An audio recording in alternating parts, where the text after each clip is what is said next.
Dear students of class 10 CBSE, today we are going to study the fourth poem, Amanda, written by Robin Kinley.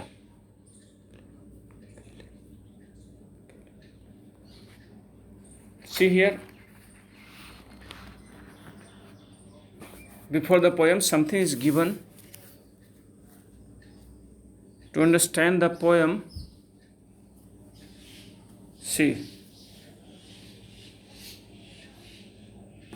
every child feels that she or he is controlled and instructed not to do one thing or another.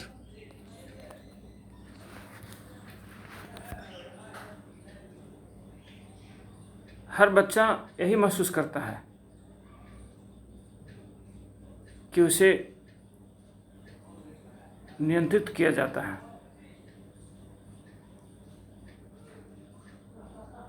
and instructed not to do one thing or another, और उसे यह भी निर्देशित किया जाता है, निर्देश दिया जाता है कि यह नहीं करो, वह नहीं करो. You too may feel that your freedom is curtailed. आप भी महसूस करते होंगे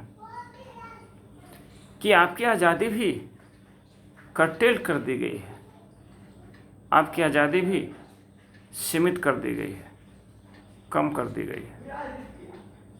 Write down some of the things you want to do, but your parents or elders do not allow you to. आप ऐसी चीज़ों की लिस्ट बनाइए, उसे लिखिए जिसे आप करना तो चाहते हैं, लेकिन अपने पेरेंट्स के द्वारा, अपने एल्डर्स के द्वारा उसे करने की इजाज़त नहीं मिलती है. To read the poem aloud, form pairs, each reading alternate stanzas. अब अपने सहपाठियों में जोड़े बना लीजिए, दो बुके, दो का पेयर बनाइए और इस पोएम को जोर से पढ़िए. एक स्टंजा आप तो एक स्टंजा आपके साथी. You are in for a surprise. जब इस तरह से आप पोएम के स्टंजाज को पढ़ेंगे तो आपको बड़ा आश्चर्य होगा, अद्भुत फील होगा, मज़ा भी आएगा.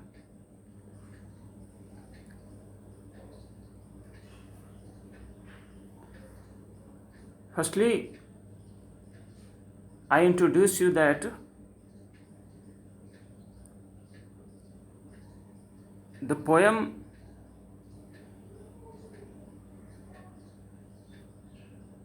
is a conversational type. यह कन्वर्सेशन टाइप का है. रॉबिन किनलाइन की यह कविता अमंडा उन्होंने कन्वर्सेशन फॉर्म में लिखा है, लेकिन कन्वर्सेशन में जो दो पात्र होते हैं, आमने सामने, एक के प्रश्न दूसरे का जवाब,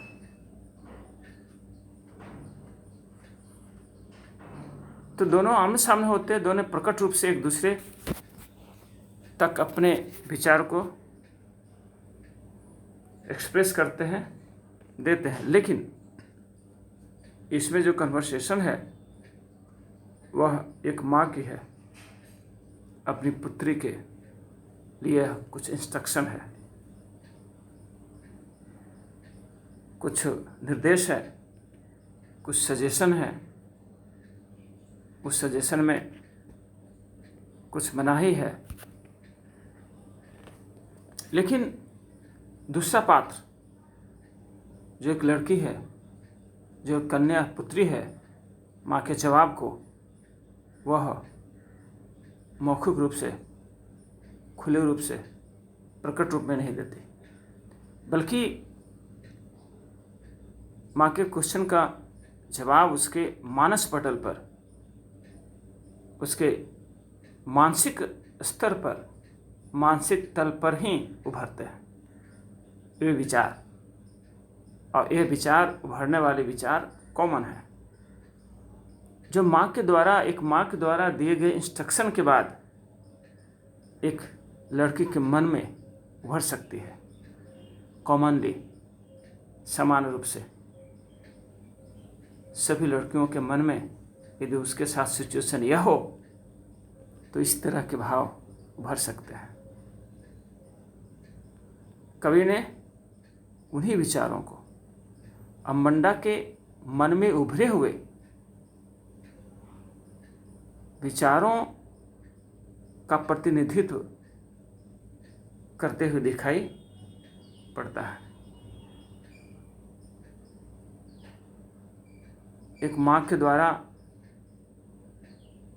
जो इंस्ट्रक्शन, सुझाव अपनी कन्या के लिए हो सकती है, जवाब में वो खुलकर नहीं बोलती है, लेकिन उसके मन पर उन सारे प्रश्नों के जवाब उभरते रहते हैं, जो प्रकट तो नहीं होते, मन पर ही रहते हैं। उन विचारों को रॉबिन कनलेन ने बड़े ही अनुभूति से प्रकट करने का प्रयास किया है। और ये दोनों व्यक्ति का कविता में जो आए, दोनों व्यक्ति का एक कन्वर्सेशन कॉमन है, स्वाभाविक है, जो आज देखने को मिलता है समाज में, परिवार में।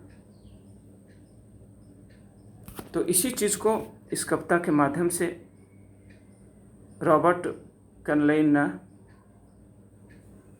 दिखाने का प्रयास किया है। See the poem here. Don't bite your nails Amanda. माँ कहती है अमंडा को, अमंडा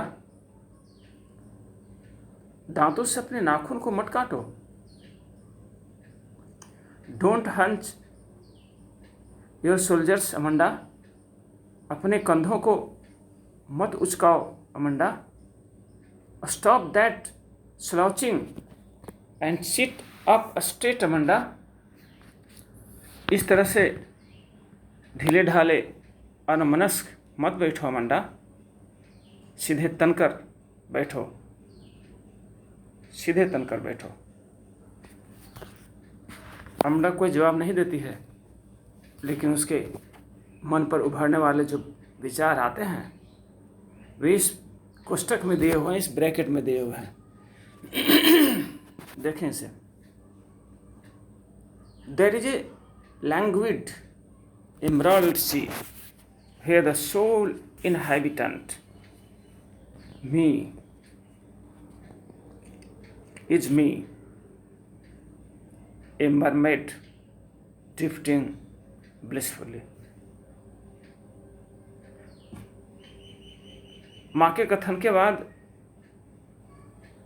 अमंडा के मन पर जो विचार उभरते हैं वह इस तरह का उभरते हैं। There is a लैंग्विड emerald C.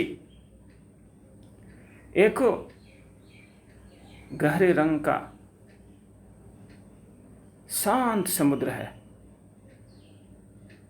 Where the sole inhabitant is me।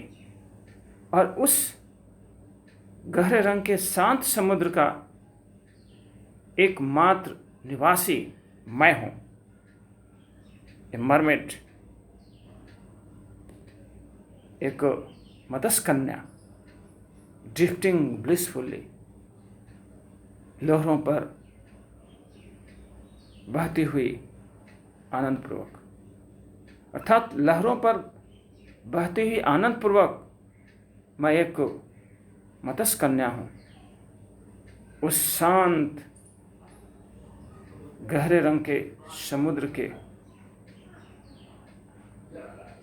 और उस गहरे रंग के समुद्र के शांत जल पर मैं एकमात्र निवासी हूँ, एक मत्स्य कन्या के रूप में। अर्थात अमंडा के मन पर उभरने वाले विचार माँ की पाबंदियों से उसे अंदर से मुक्त कर देता है। अमंडा को अंदर से, अंतःकरण से, मन मस्तिष्क से ये विचार माँ की पाबंदियों से मुक्त कर देता है। बाहरी पाबंदियाँ जरूर हैं, माँ का इंस्ट्रक्शन जरूर है, लेकिन अंदर से वह बिल्कुल ही मुक्त है। ये विचार उसके ही बताते हैं। See the next stanza by mother. Did you finish your homework Amanda? माँ कहती है, अमंडा क्या तुमने अपना गृह कार्य पूरा कर लिया हो? Did you tidy your room Amanda? Amanda क्या तुमने अपने कमरे को साफ कर लिया हो? I thought I told you to clean your shoes Amanda. मुझे याद है कि मैंने तुम्हें कहा था तुम अपने जूते को साफ कर लो अमंडा। ये सारे प्रश्न उसकी माँ कर देती है। यहाँ होमवर्क की बात करते हैं। इससे पता चलता है कि अमंडा स्कूल जाने वाली लड़की है, जिसे अपने कमरे की भी सफाई करनी है और अपने जूते को भी साफ उसे करना है।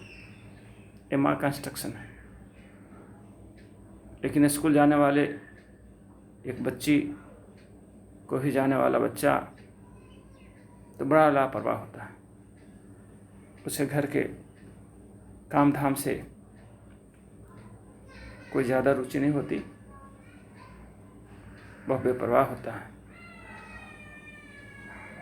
शायद अमंडा के कहे जाने वाले माँ का यह संदेश की पूर्ति शायद वह नहीं कर पाती है।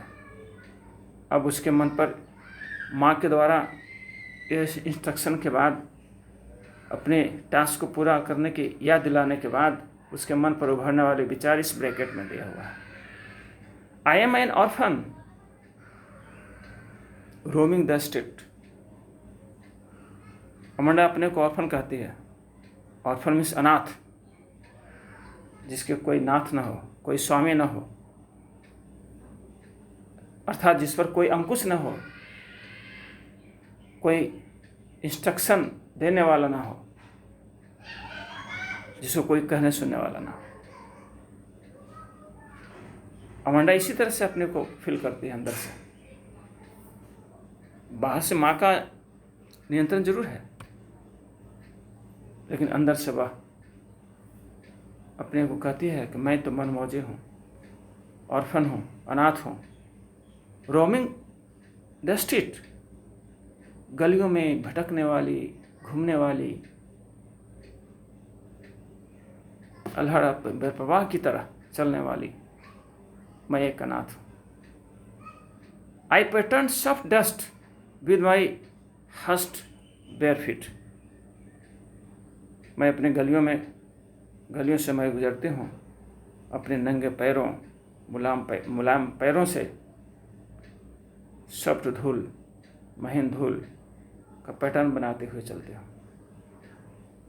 बच्चे जब चलते हैं तो सीधे और सरल तरीके से नहीं चलते हैं।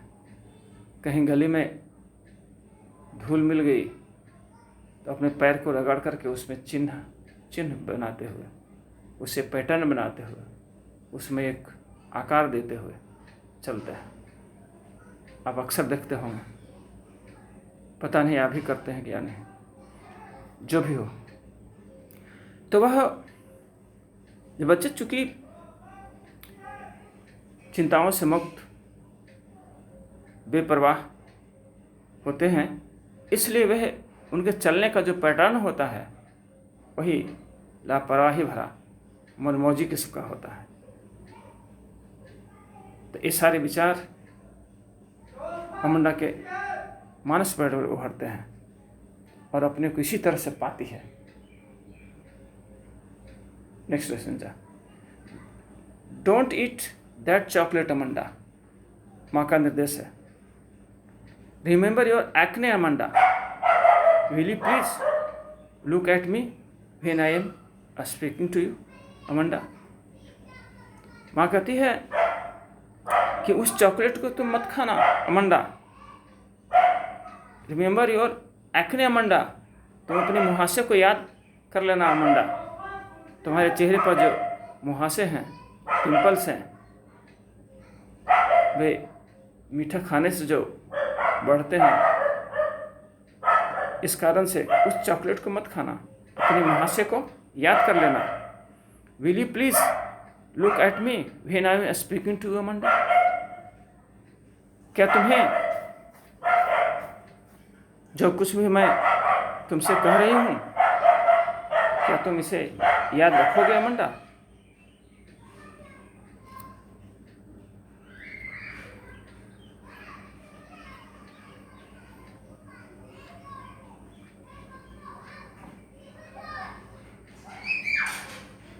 एक माँ का इंस्ट्रक्शन, उसके बाद फिर अमंडा के मानस पटल पर उभरने वाले जवाब स्वरूप ये विचार हैं।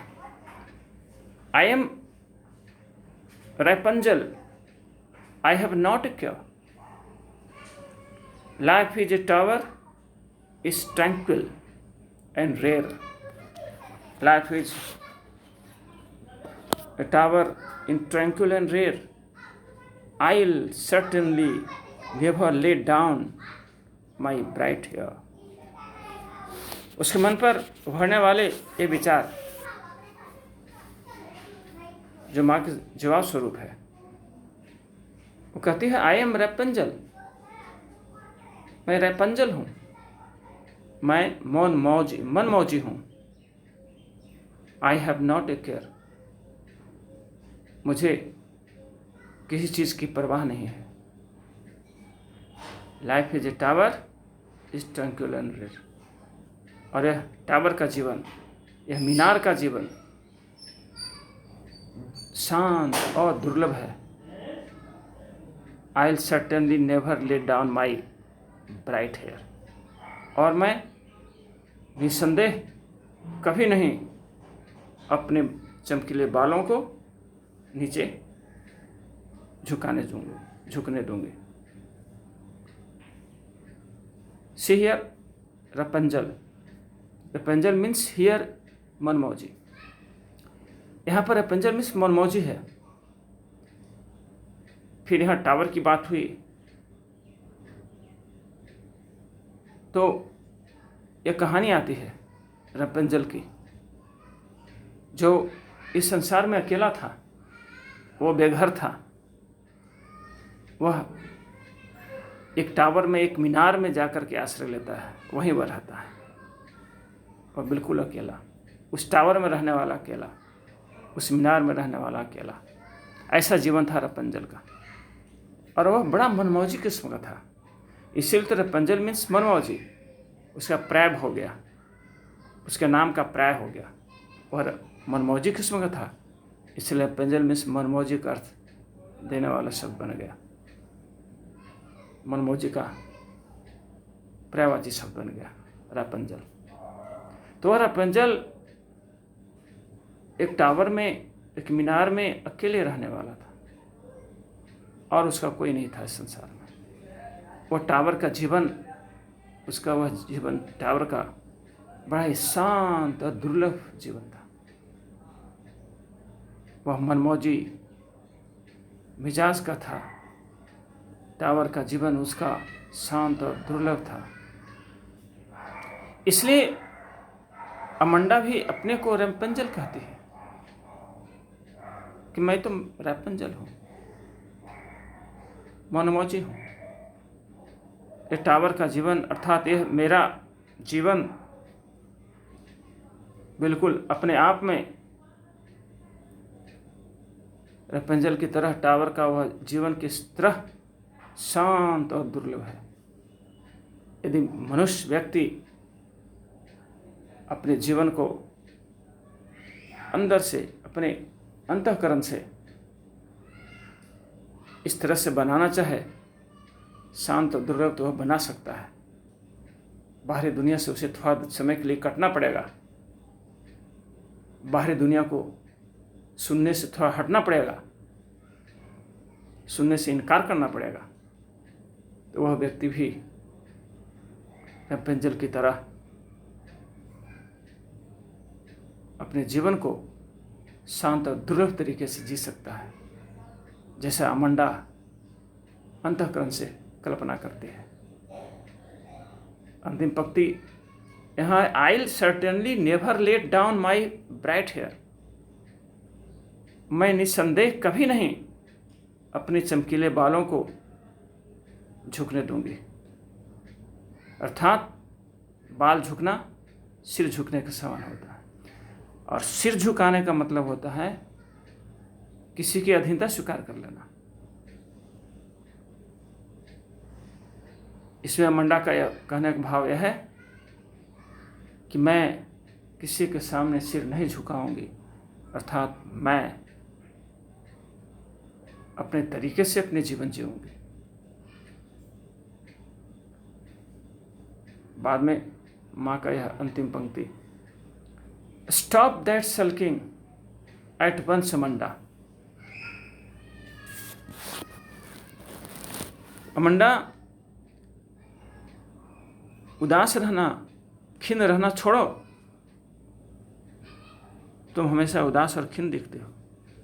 अमंडा अंदर से मनमौजी थी, शांत थी, और अंदर ही खोए रहने वाली, अंदर के आनंद को लेने वाली ऐसी लड़की थी। बाहर की दुनिया से वह कट कट सा जाती थी, जो अंदर अपने मौज में आती थी। उस समय उसका मौन, बाहरी हाव भाव लोगों के लिए, माँ के लिए खासकर खिन्नता, उदासी जैसी मालूम होती थी। इसलिए वो कहती है कि अमंडा, तुम इस खिन्नता को, इस उदासी को दूर करो, तुरंत हटा दो। You are always so moody Amanda. तुम हमेशा नाराज दिखती हो Amanda. Anyone would think that I nagged at you, Amanda. हर व्यक्ति यही सोचेगा कि मैं तुम्हें डांटी हूँ। अमंडा, सभी लोग यही सोचेंगे कि मैंने तुम्हें डांटा है, इसलिए तुम उदास रहना, खिन्न रहना और नाराज दिखना छोड़ दो। This is the poem dear. Poem यही है, माँ और बेटी का जो यह संवाद है, एक अनोखा संवाद है, जो एक तरफे माँ का संवाद तो प्रकट रूप से है, लेकिन जवाब में जो भाव उठते हैं अमंडा के आंतरिक मानस पटल पर, ये दोनों संवाद कविता के माध्यम से बड़ा ही अद्भुत है। और यह माँ और पुत्री के बीच का यह संवाद, माँ पुत्री के बीच के संबंध को कॉमनली उजागर करता है, जो यह हर जगह दिखता है, हर समाज में और हर परिवार में दिखता है। उसका यह चित्रण है, उसका यह डिस्क्रिप्शन है, जो बड़ा ही सजीव और स्वाभाविक है, और इस पर विचार करने के लिए हम सबों को बाध्य कर देता है। तो dear, here also some question. Firstly, glossary here given 1 2 3 4. See here, you should note down and also write in Hindi. And question, think about the poem. Question number 1 here.